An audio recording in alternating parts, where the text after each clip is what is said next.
Alright, I'm just going to go over that whole process again because I don't want that split over 2 videos. Step 1, insert the media that has, your driver, thumb drive, saw, whatever. If you downloaded it to your Windows partition, it's still going to be in there.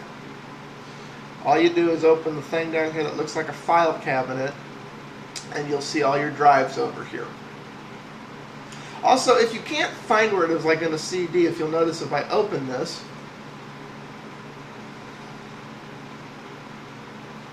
it tells me where it is. It's root media CD. So this gets into the Linux file system thing, but this little 150 gig here is my Windows drive, and this is my system. So it's all here.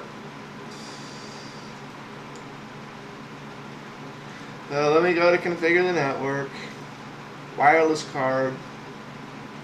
People talk about installing stuff in Linux is incredibly complicated. Well, let's bust through that myth right now. Have this option, use a Windows driver with NDIS wrapper. I'm going to click next. I'm going to select install new driver, even though it's probably in there. By default, it started me where I left off last time. For those of you who are wondering where this is, you see right here, see the disk here? I can just click on it because it's mounted and recognized. I'll go in there.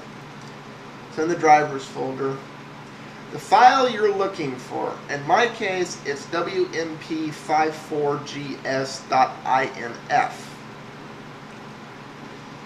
There's going to be multiple files in the system thing. The one you're looking for is .inf. In my case here, there's 2 .inf files. There's a WMP54GS and a WMP54GSA. The GSA is for the A version of this card, which I don't have, but came on the install disk. If you downloaded the INF from the manufacturer, you're probably only going to have the right one.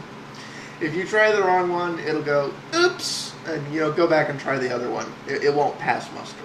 Anyways, select the right one, click OK. It says, please wait. Looking for blah, blah, blah.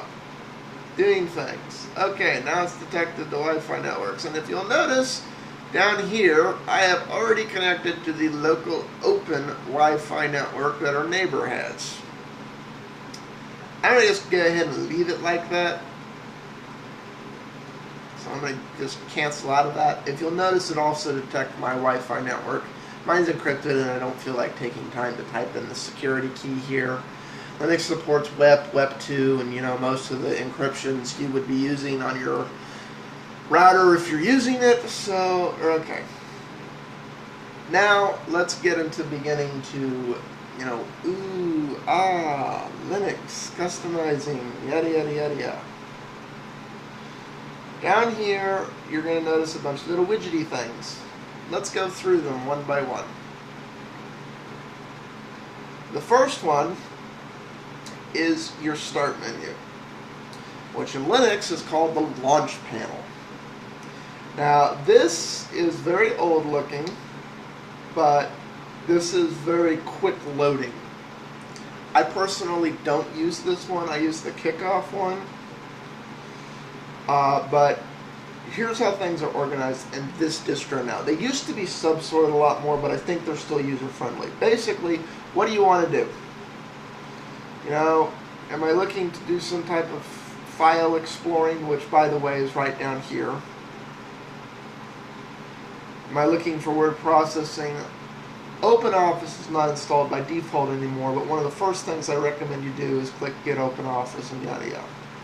However, for the uninitiated, here is the very first thing you should do in any Linux install. Somewhere in the things down here, there's going to be something called a package manager. In this case, it's the CD and box. It used to be a little round Pokeball looking thing, Pokeball looking thing, but it's not like that anymore. First things first, click that. Once you're online, it's going to ask for your root password, type it in.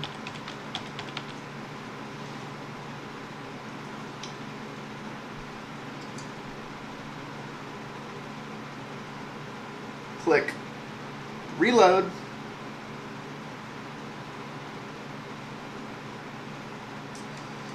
Depending on your internet connection, this may take a second. It'll download, you know, a list of packs, so it makes sure. The reason you did that is to make sure it has the latest packs. There is an automated updater for this, but this is the very first thing you should do before you start configuring anything, is just update the system and make sure you have the latest version. And it's real simple. You check all marked, you check mark all upgrades, you check mark, you click apply, it'll warn you this is going to be upgraded, the following shit's going to be installed, yada yada yada yada. Click apply and sit back and wait. As you can see, there's 154 packs that have changed or been added since this beta was made.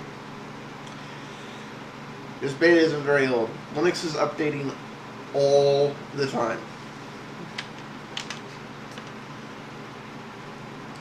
This will depend on your internet connection. I'm downloading this at about 300K. Some of you may be downloading this at 50K. It's just going to depend on your internet connection and how overloaded the mirrors are at the time.